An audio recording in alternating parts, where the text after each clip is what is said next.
Indonesia merupakan negara kepulauan yang memiliki ketersediaan sumber daya alam yang melimpah, termasuk yang terbesar di Asia, bahkan di dunia. Tercatat juga berbagai komoditas potensial, di mana kita memiliki cadangan 8 miliar barel minyak bumi, gas 157 TSCF, 58 miliar ton batu bara, serta CPO 25 juta ton per tahun. Belum lagi termasuk emas, nikel, tembaga, besi, bauksit, dan komoditas lainnya yang memiliki cadangan miliaran ton. 90% perdagangan internasional diangkut melalui laut, yang mana 40% perdagangan tersebut melalui perairan laut Indonesia. Dengan kondisi geografis serta sumber daya alam yang melimpah, keberadaan sektor transportasi laut kita menjadi sangat vital dan seharusnya menjadi backbone pertumbuhan perekonomian nasional. Cabotage.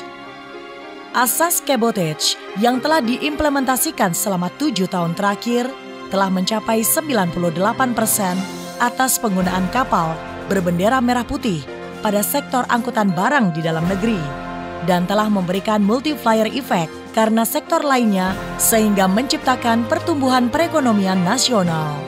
Tercatat beberapa indikator pertumbuhan dari implementasi cabotage, seperti pertumbuhan muatan sebesar 12,8% per tahun,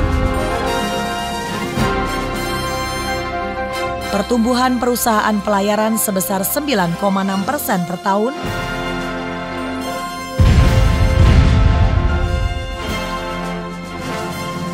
pertumbuhan armada sebesar 13,3% per tahun,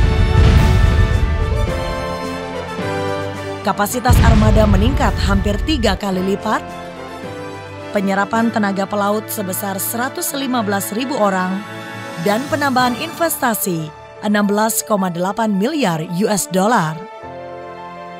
Setahun terakhir ini, INSA fokus untuk memenuhi kebutuhan kapal-kapal offshore yang masih tersisa 2%, sehingga diharapkan asas cabotage dapat terimplementasikan 100% paling lambat 2015, sebagaimana Permen-Hub nomor 48 tahun 2011.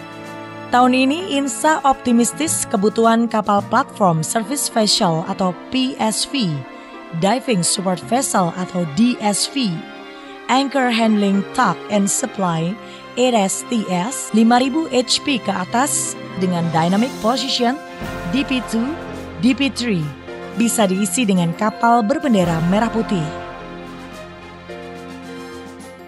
Sedangkan dalam 3 tahun ke depan, pelayaran akan mengupayakan ketersediaan kapal berbendera merah putih untuk kegiatan survei minyak dan gas bumi, pengeboran, konstruksi lepas pantai, pengerukan, salvage, dan pekerjaan bawah air.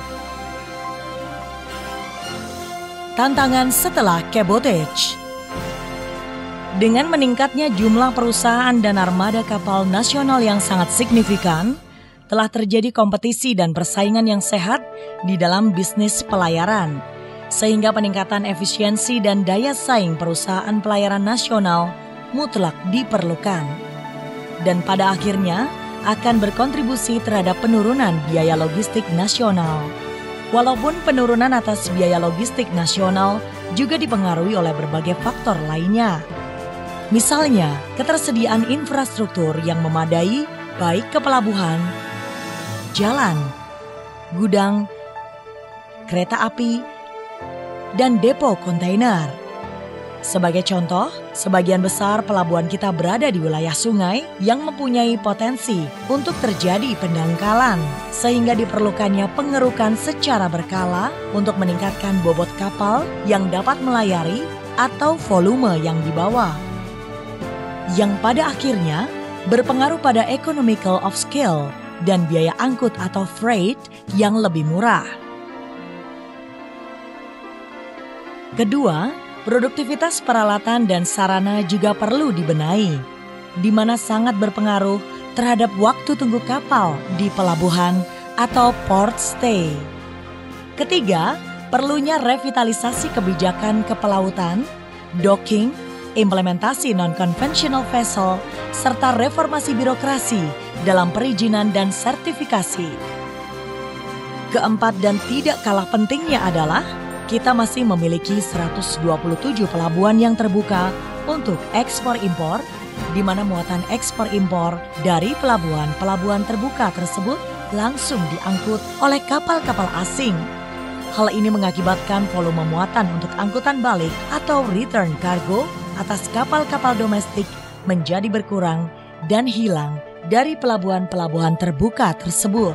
Apabila pelabuhan terbuka tersebut dapat dikurangi hingga menjadi 25 pelabuhan saja, sebagaimana usulan dari Kementerian Perhubungan, maka kapal-kapal domestik dapat menjadi feeder yang membawa muatan atau return cargo tersebut menuju hub port, sehingga biaya angkut domestik menjadi lebih rendah karena economical of scale yang tercapai. Hal ini juga akan mempercepat cita-cita kita bersama untuk memiliki sekurangnya satu hub port berskala internasional. Faktor-faktor di atas dan berbagai kekurangan lainnya merupakan pekerjaan rumah kita bersama yang harus dibenahi dan diselesaikan secara bersama-sama, saling bergandengan tangan untuk kepentingan bangsa yang lebih besar. Sehingga sudah sewajarnya kesuksesan atas cabotage kita harus dipertahankan dan bahkan diperkuat, sebagaimana penerapan asas cabotage di berbagai negara di belahan dunia lain, seperti China, Malaysia, Vietnam, bahkan Amerika.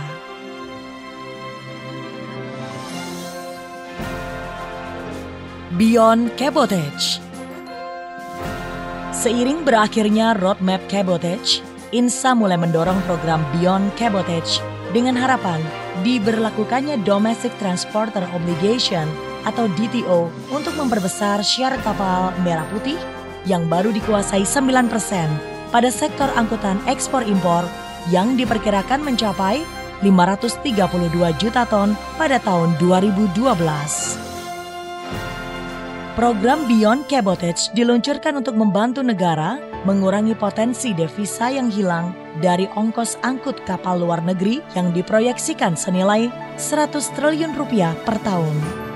Dan yang lebih penting lagi, bahwa program Beyond Cabotage ini dapat memacu pertumbuhan ekonomi dalam negeri di tengah kelesuan perekonomian global.